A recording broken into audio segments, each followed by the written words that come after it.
And I do believe that we have rotten politics, and I'm not using that as an exaggeration. Hey everyone and welcome. In this video we're going to be having a look at the decline of the green agenda. Now, as you're probably all aware, there's a bit of trouble going on in the Ukraine and Russia, and as such our reliance, and Europe's mainly reliance on Russian gas and oil, has made us start thinking about destroying the green agenda and going back to things that we should have already been doing, i.e. making ourselves self-reliant for power. Now, as you're probably aware, fracking, that deadly thing that's being used all over the world without any consequences, that we stopped in 2019 because of earthquakes, or the possibility of earthquakes, I should say, is now being called for. And it's not just being called for, fracking. They want to resume fracking on a war effort level. Not worrying when they're using war terminology, is it at all, anyone? Considering technically it's not our fight, but there you go anyway. Now, this isn't Boris himself, this is Tory MPs, Conservative MPs, as they have actually come out and said Europe are facing the consequences of, as Prime Minister Boris Johnson put it, being addicted to gas and oil from Russia. I would actually say that this was more down to Trump's prediction, and we'll have a look at that at the end of the video, everyone. And British government is also facing calls to unleash the shackles of the green agenda and resume fracking operations that were halted in 2019, among looking to nuclear and also open up the coal mines and the coal pits. In my honest opinion, we should be doing it all. Not on a war level. That just sounds like they're preparing for war, and to be honest, I don't think war with Russia would be a very good idea, but do you? Now, the people that are screaming the loudest about this are the Conservative MPs in the Net Zero Scrutiny Group. Have they claimed that the decision to shut down fracking in the first place in Britain came as a result of a false pretext of the mining process causing earth tremors, which doesn't seem to have happened everywhere it is being used, and that the cost of failing to tap domestic resources outweighs any potential negative. Steve Baker told the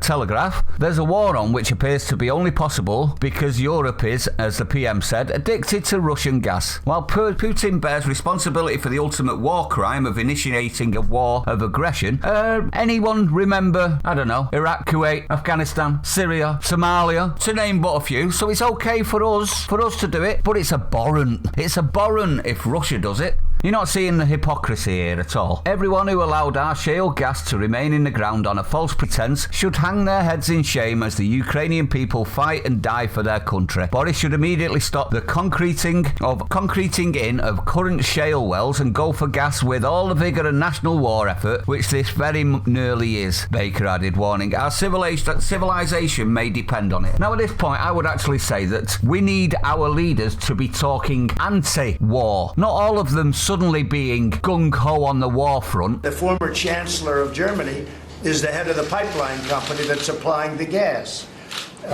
Ultimately, Germany will have almost 70% of their country controlled by Russia with natural gas. So you tell me, is that appropriate? I mean, I've been complaining about this from the time I got in. It should have never been allowed to have happened.